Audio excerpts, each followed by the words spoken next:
Salut les replayers, on se retrouve pour une nouvelle vidéo. Les choses sérieuses commencent maintenant. Cameroun-Nigeria, on va en parler tout de suite, c'est l'avant-match. Anderson, t'es chaud? Écoute, je suis bouillant. Hein. J'espère que les Lions indomptables vont mater les Super Eagles et qu'eux aussi vont arriver super bouillants à Abidjan samedi. Allez, c'est parti, on y va.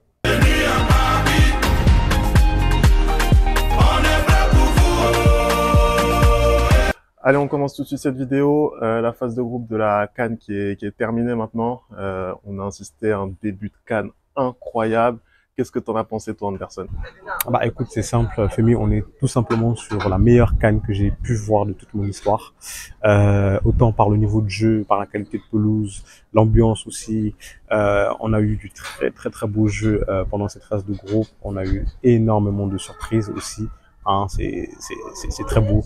Hein, tellement c'était débordant, tellement c'était fatigant. Hein, là, tu vois, derrière moi, il y a la mer. Je suis venu me reposer parce que c'est éreintant, hein, reprendre des forces pour la phase finale. Mais C'est vraiment, important. on a eu énormément de surprises, que ce soit la Guinée équatoriale qui a tapé la Côte d'Ivoire 4-0 à domicile, que ce soit la Gambie qui a menacé le Cameroun jusqu'à la dernière seconde, que ce soit l'élimination du Ghana, l'élimination de l'Algérie encore une fois de plus au premier tour, qu'on pensait parmi les favoris, que ce soit l'élimination de la Tunisie un peu moins surprenante pour le coup, que ce soit la Côte d'Ivoire qui a attendu jusqu'à la dernière seconde pour se qualifier dans ses huitièmes et finalement qui va affronter le tenant du titre en huitième de finale. Cette CAN est tout bonnement magnifique. Après, c'est vrai que ouais, ça a été très compliqué pour les favoris dans ce début de compétition. Au final, l'Algérie c'est le principal favori qui a quitté la compétition. Les autres s'en sont sortis par un trou de souris certes, mais s'en sont sortis. Je pense notamment à la Côte d'Ivoire qui voilà a attendu le dernier match Maroc contre la Zambie pour pouvoir se qualifier.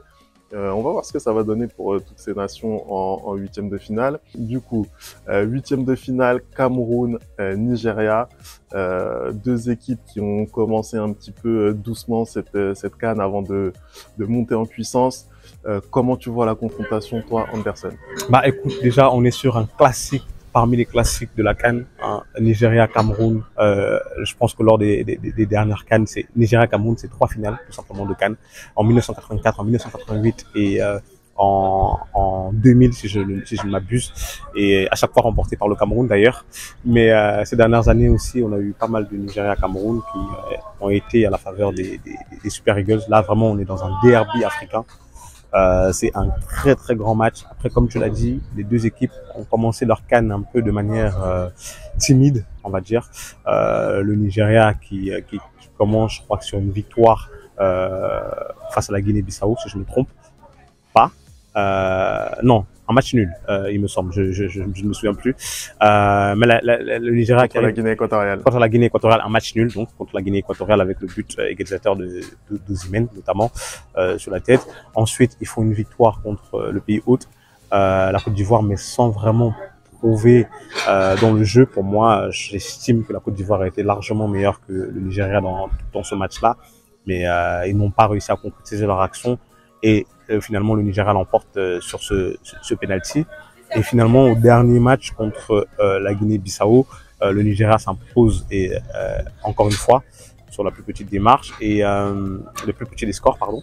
Et en fait, ils n'ont pas dégagé une impression de puissance que j'aurais pu attendre dans ce groupe-là. En même temps, on a dans ce groupe-là la Guinée équatoriale qui a surpris absolument tout le monde. De leur côté, le Cameroun la qualification était très compliquée pour le Cameroun qui commence par un match nul surprenant contre la Guinée à 10 contre 11. Ensuite, qui prennent une fessée contre le tenant en titre Sénégal qui était largement supérieur au Cameroun pendant 90 minutes. Ils passent pas loin du 2-2, mais au final, ils perdent 3-1. Et on pense que le Cameroun est éliminé. Et finalement, le Cameroun arrive à se qualifier dans les dernières secondes contre la Gambie. Mais un match encore très compliqué. Donc, on arrive face à deux équipes qui sont pas vraiment en confiance. Et moi, je suis très optimiste pour le match. Ça va donner un match très ouvert. Écoute, moi Je suis pas aussi optimiste que toi sur le match. Ces deux équipes m'ont un petit peu déçu, pour être tout à fait honnête, hein, sur ce début de CAN, même si effectivement elles ont mieux fini la phase de poule. Pour ce qui est du Nigeria, effectivement, ils ont fait une prestation solide face à la Côte d'Ivoire. Pour moi, c'est leur match. Voilà, c'est leur match qui peut leur servir de base et de référence depuis le début de la compétition.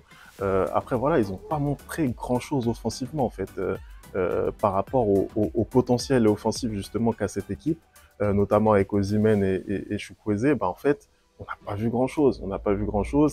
C'est un des leaders de ce continent, le Nigeria. Ils ont connu une préparation un petit peu compliquée, avec une défaite notamment contre la Guinée, un début de compétition compliqué également face à la Guinée équatoriale. Donc voilà, c'est pas le meilleur Nigeria qu'on voit. Et en face, on a une équipe du Cameroun qui, pareil, a son lot de difficultés. Alors, est-ce que la victoire tardive face à la Gambie va faire effacer cette phase de poule très compliquée pour le Cameroun? Je ne sais pas, parce que elle a quand même été dominée dans les grandes largeurs, cette équipe, tout au long des trois matchs, je trouve. Peut-être la deuxième mi-temps face à la Guinée qui a été meilleure, mais à 11 contre 10. Voilà, c'est pas franchement rassurant. D'ailleurs, je te pose la question, Anderson, par rapport à l'équipe qu'on a vue contre la Gambie. Est-ce que tu penses que c'est le 11 qui doit commencer face au Nigeria selon toi? Est-ce que cette attaque te satisfait? Moi, je pense qu'aujourd'hui, faute de mieux, cette attaque-là doit commencer le match contre le Nigeria. Apparemment, Vincent Aboubakar et Clinton Jay seraient remis de blessure et seraient donc disponibles pour ce huitième de finale. Mais je doute fort qu'ils aient 90 minutes dans les jambes. Donc, je pense qu'ils vont plutôt rentrer en cours de jeu. Je pense que le Cameroun a vraiment les moyens de faire un bon match parce que, comme tu l'as dit, certes, sur les trois matchs, ils ont pas donné une impression de puissance non plus, ils n'ont pas contrôlé le jeu, mais en deuxième mi-temps contre la Gambie, pendant 20-30 minutes, tu vois clairement un Cameroun qui est capable d'aller mettre ce pressing et capable d'aller gagner les matchs. Maintenant, moi, ce qui m'inquiète, en fait, c'est que les problèmes que le Cameroun a eu contre la Gambie, à savoir un peu la vitesse des attaquants gambiens, ils vont avoir les mêmes problèmes contre le Nigeria parce que Chukwueze, Moses Simon et Osimhen ont cette vitesse-là pour aller inquiéter les défenseurs camerounais. Donc, est-ce que le Cameroun va réussir enfin à faire bloc, à presser ensemble, à aller dans le même sens, à ne pas marcher quand ils perdent le ballon et vraiment dans les phases offensives tous aller ensemble? Là, je pense que s'ils arrivent à faire ça, ils pourront inquiéter le Nigeria. L'autre problème qu'a le Cameroun aujourd'hui, c'est qu'au milieu de terrain, on n'a pas de créateur. Et ça, c'est très, très difficile pour pouvoir créer le jeu et avoir des occasions. Et en ça, je comprends encore moins l'absence du coup d'un Choupo-Moting qui aurait pu avoir ce rôle-là, qui descend vraiment chercher le ballon et qui construit le jeu. Aujourd'hui, le Cameroun n'a pas ça. Maintenant, comme tu l'as dit, ce qui peut-être me rassurer, c'est que le Nigeria en face n'a pas montré un bien meilleur football que le Cameroun. En fait, on est sur deux équipes qui, historiquement en Afrique, font peur et qui, historiquement en Afrique, se connaissent très très bien aussi. Moi, je pense qu'on va avoir un bon match. Je pense qu'on va avoir un bon match. Je pense qu'on va pas avoir un 0-0 qui peut aller aux prolongations ou autre. Non, moi, je pense qu'on va avoir un bon match avec plein de buts. Maintenant, à savoir qui va gagner, ça, je ne pourrais pas le dire avec certitude, même si j'espère que ce sera le Cameroun. Écoute, on va voir ce que ça va donner, hein.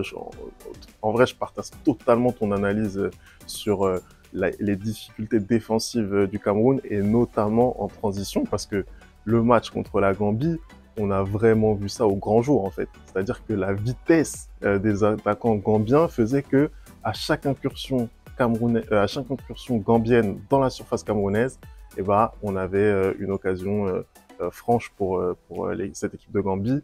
Tu l'as très bien dit, tu as rappelé le contingent offensif de cette équipe nigériane. Elle va faire très très mal certainement au Cameroun si jamais il n'arrive pas à régler ses problèmes. Donc ouais, je suis totalement en phase avec ton analyse. On va voir ce que ça va donner, hein. En tout cas, voilà, c'était le petit avant-match, hein, Cameroun-Nigeria. On sera bien entendu présent pour débriefer ce match-là, En espérant une victoire des Lions, bien sûr.